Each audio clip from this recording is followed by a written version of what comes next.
वो रानी बनने के लिए पैदा नहीं हुई थी, लेकिन जब वो रानी बनी तो दुनिया की सबसे लंबे वक्त तक रहने वाली रानी बन गई।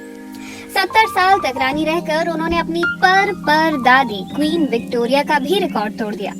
क्वीन एलिजाबेथ 7 दशक तक रानी रही, यानी आज जीवित अधिकतर लोगों ने उनके अलावा यूके का कोई और राजा रानी देखा ही नहीं। क्वीन एलिजाबेथ के बाद उनकी गद्दी का हकदार प्रिंस चार्ल्स है।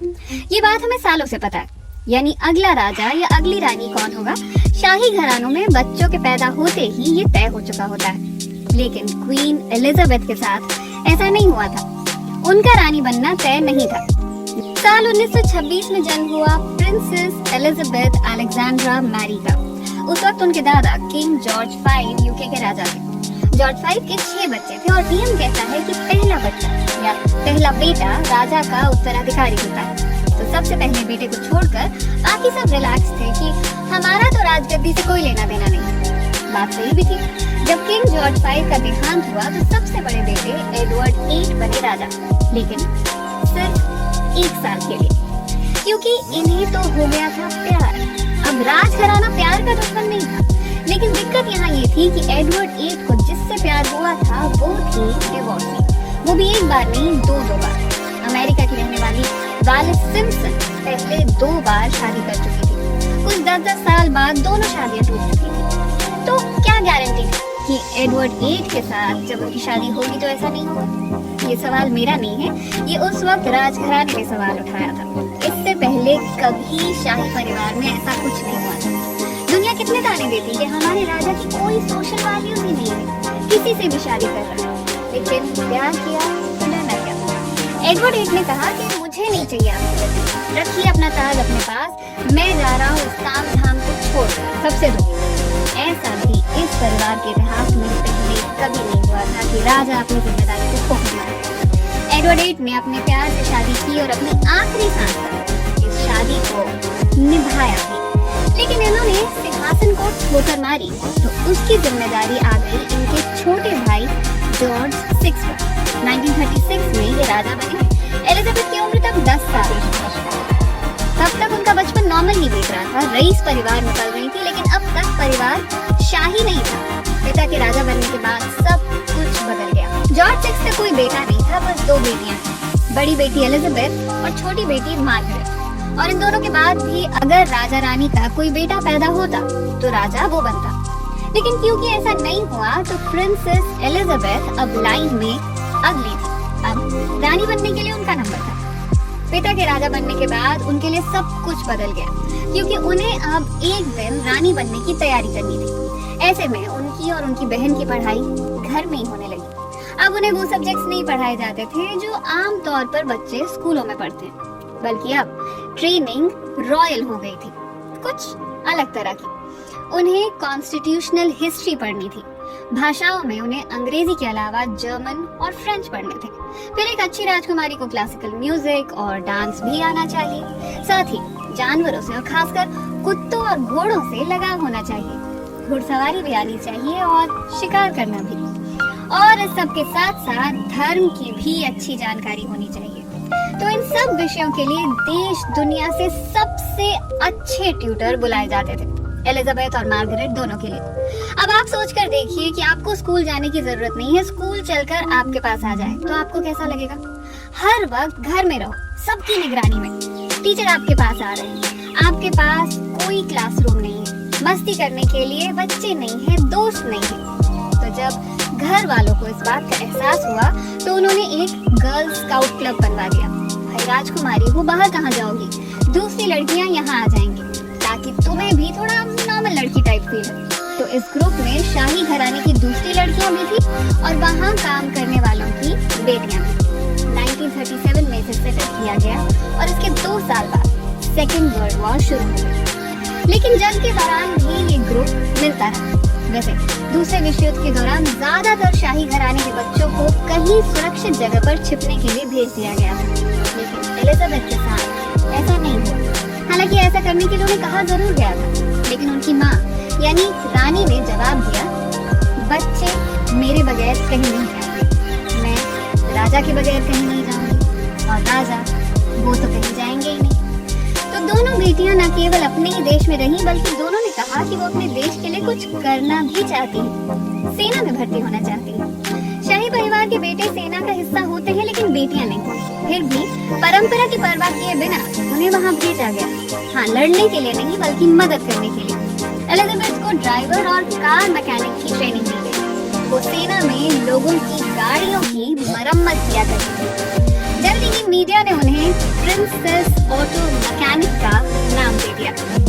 इसी दौरान एलिजाबेथ की एक लड़के से दोस्ती गहरा रही थी। पहली बार दोनों की मुलाकात जंग शुरू होने से ठीक पहले हुई। एलिजाबेथ की उम्र उस वक्त 13 साल थी जब वो अपने परिवार के साथ नेवल अकेडमी का मुआयना करने गई। वहाँ उनकी मुलाकात हुई फिलिप माउंटबैटन से। 18 साल के फिलिप वहाँ कैडेट थे। वैसे एक दूसरे से पूरी तरह अनजान लोग नहीं थे। माउंटबैटन से आपको क्या याद आता है? Lord Mountbatten. पूरा नाम Louis Francis Albert Victor Nicholas Mountbatten. वही माउंटबैटन जो 1947 में भारत के आखिरी वाइसरॉय बनकर आए थे, जिन्होंने 4 महीने के अंदर भारत का बंटवारा करा दिया था। तो उन्हीं लॉर्ड माउंटबैटन के भांजे थे फिलिप, और दोनों ही क्वीन विक्टोरिया के खानदान से नाता रखते थे। तो अगर आप इनकी बड़ी सी फैमिली ट्री निकाल कर देखेंगे तो समझ में आएगा कि ये दोनों लोग बहुत दूर के कजिन्स थे। रॉयल नेवी कॉलेज से दोनों की दोस्ती शुरू हुई। दोनों एक दूसरे को चिट्ठियां लिखते रहे और ऐसा जंग के दौरान भी जारी रहा। थोड़ा सा आपको मैं जनाब फिलिप का भी बैकग्राउंड दे देती हूँ। वैसे तो ये ग्रीस और डेनमार्क के प्रिंस थे, लेकिन सिर्फ नाम के, क्योंकि कई साल पहले ही इनके परिवार को ग्रीस छोड़कर भागना पड़ा था। इनकी 4 बहनें थी। चारों ने जर्मन राजकुमारों से शादी की थी। ये खुद भी जर्मनी में पढ़ते थे, बाद में यूके आए थे। और दूसरे विश्व युद्ध में आपको पता ही है, जर्मनी और ब्रिटेन एक दूसरे के खिलाफ लड़े थे। तो इस हिसाब से घर वालों को जब पता चला कि एलिजाबेथ की दोस्ती फिलिप से बढ़ रही है, तो उन्हें बिल्कुल भी अच्छा नहीं लगा। फिलिप के जर्मन नाते के चलते एक तरह से वो दुश्मन देश से जुड़ा हुआ था, और ये परिवार को बिल्कुल भी राज नहीं आ रहा। बताया जाता है कि फिलिप के कजिन ने एलिजाबेथ के पिता से बातों बातों में जब दोनों के रिश्ते की बात छेड़ी, तो उन्होंने जवाब दिया कि अपने कजिन को बोलो कि इस बारे में सोचना बंद कर दे। साथ ही उन्होंने ये भी इशारा किया कि बच्ची अभी बहुत छोटी है, अभी उसकी शादी की उम्र नहीं हुई है। इसके अलावा पिता को फिलिप यूं भी पसंद नहीं थे। वो बस नाम के प्रिंस थे, उनके पास कुछ था ही नहीं। तो फिर कंगाल प्रिंस से अपनी बेटी की शादी कैसे करा दे? पिता को फिलिप बहुत संस्कारी भी नहीं लगते थे, इसलिए वो कन्विंस थे कि ये लड़का तो मेरी बेटी के लिए ठीक कतई नहीं है। लेकिन 1946 में जब फिलिप ने एलिजाबेथ को प्रपोज किया, तो माता पिता से बिना पूछे उन्होंने हाँ कह दी। अब शाही जबान है, देनी तो निभाना भी पड़ेगा। इसके बाद फिलिप पहुंचे पिता से बेटी का हाथ मांगने। मजबूरन पिता मान गए, लेकिन उन्होंने अपनी शर्तें भी रख दी। और शर्तें सुनी।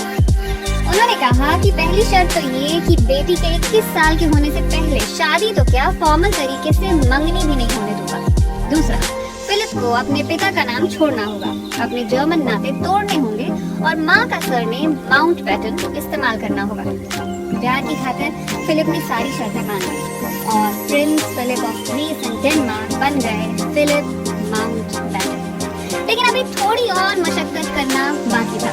इन सब के बाद भी पापा ने कहा कि अभी 1 साल और तो इंतजार करना ही पड़ेगा। 18 साल की उम्र से पिता ने एलिजाबेथ को शाही जिम्मेदारियां देनी शुरू कर दी, घर में घूमा करती थी। जिस वक्त शादी का प्रपोजल आया था, तब तक पापा ने बेटी के लिए एक फॉरेन ट्रिप प्लान कर रखी थी। अपने परिवार और 2000 नेवल ऑफिसर्स के साथ एलिजाबेथ पहुंची साउथ अफ्रीका। यही उन्होंने अपना 21वां जन्मदिन भी मनाया।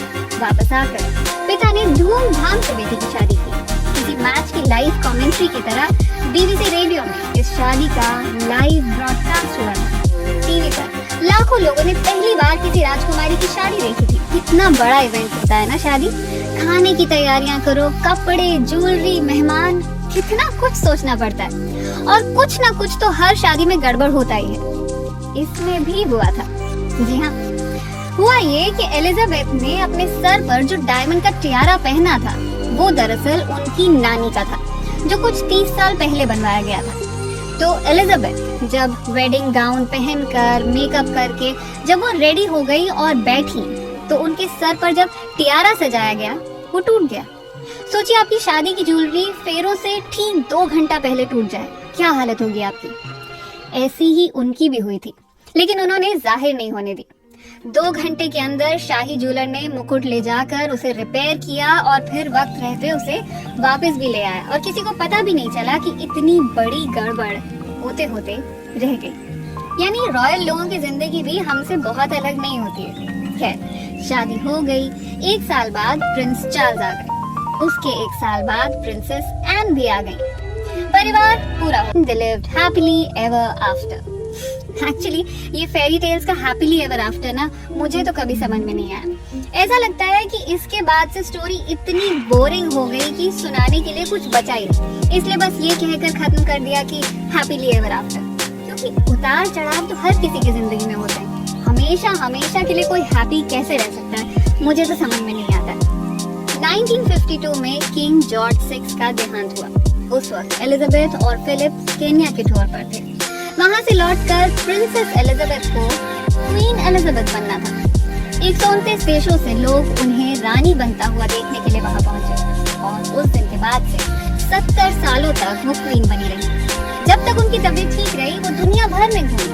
उन्होंने 117 देश देखे, जिनमें उनका फेवरेट था शायद कनाडा, क्योंकि वो 22 बार वहां गई। क्वीन एलिजाबेथ को सबसे वेल ट्रैवल्ड मोनार्क के रूप में हमेशा याद रखा जाएगा। वो भले ही बाकी के राजा रानियों की तरह उतनी पढ़ी लिखी नहीं थी, लेकिन पूरी दुनिया घूमकर उन्होंने जो ज्ञान हासिल किया वो उनकी पर्सनालिटी में हमेशा झलकता रहा। क्वीन एलिजाबेथ की जिंदगी के बारे में आप उनके निधन के बाद से बहुत कुछ पढ़ और देख चुके होंगे। उम्मीद है आज मैं आपको उनकी जिंदगी की किताब से कुछ ऐसे पन्ने निकाल कर पढ़कर सुना पाई जो आपने शायद पहले ना सुने हों। आज का एपिसोड पसंद आया हो तो इसे शेयर करना मत भूलिए।